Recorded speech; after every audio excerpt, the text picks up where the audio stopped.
Hey everyone, it's Helen from White Pine Homestead. I wanted to share this chia pudding that we've been making pretty regularly. My sister actually taught me her version of it not too long ago, but my son has really started to enjoy it a ton. And so here I'm making large batches of it where I was just making, a single batch here and there.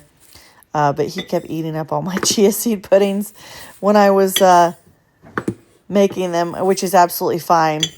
I've made them differently a few different times. Chia seeds, obviously the primary ingredient.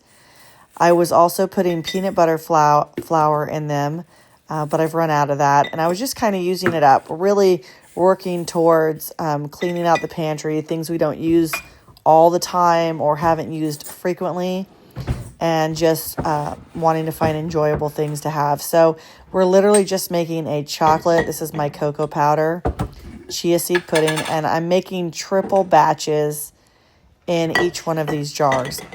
So typically I was just making it in a pint-sized jar, and I was doing a 1/4 cup of chia seeds, 1 big scoop of cocoa powder, and then when I had the peanut flour, I was doing a scoop of peanut flour as well, or powdered peanut butter, whatever you want to call it. So, but like I said, I'm doing a triple batch here. I'm just, like I said, trying to find things that you could put. You could put vanilla in there. I mean, there's really, the sky's the limit. You could use a really neat, flavored protein powder versus just cocoa powder if you wanted. If you were trying to, find another way to get protein into your system.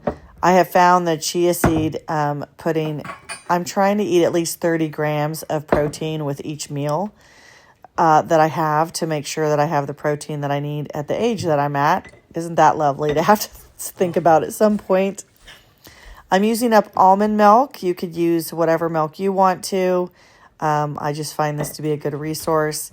And when I was only doing, when I did the 1/4 cup of chia seeds, and then, maybe a tablespoon of the cocoa powder and a tablespoon of the peanut butter flour, and then I would put in a 1/2 cup of almond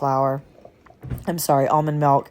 It really depends on how thick you want your chocolate, your pudding to be. And I want mine to be fairly thick. Here I'm just eyeballing it, and I kind of add some as I'm going along, seeing how well it absorbs and just seeing what I think is going to work consistency-wise. But like I said, that base amount of 1/2 cup of almond milk, goodness. Sweetener, I'm using monk fruit, liquid monk fruit. I try not to use prime sugar, and I'm also not using, I used to use a lot of liquid stevia, but I've kind of backed away from that, not because I don't like stevia, it doesn't bother me, but I wanted to switch to the monk fruit and see what I thought for a while. So just giving them all a good stir here. You want to get them really good consistency-wise.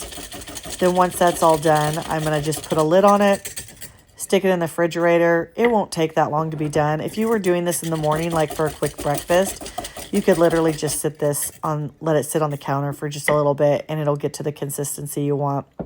But I'm just putting them in my fridge. And I want to show you what it looked like when it was done. It's pretty thick, this particular one was. I don't mind that consistency. It's probably thicker than, definitely thicker than your traditional pudding, but we really enjoy it. So I just want to give you a healthy alternative this morning. Thanks.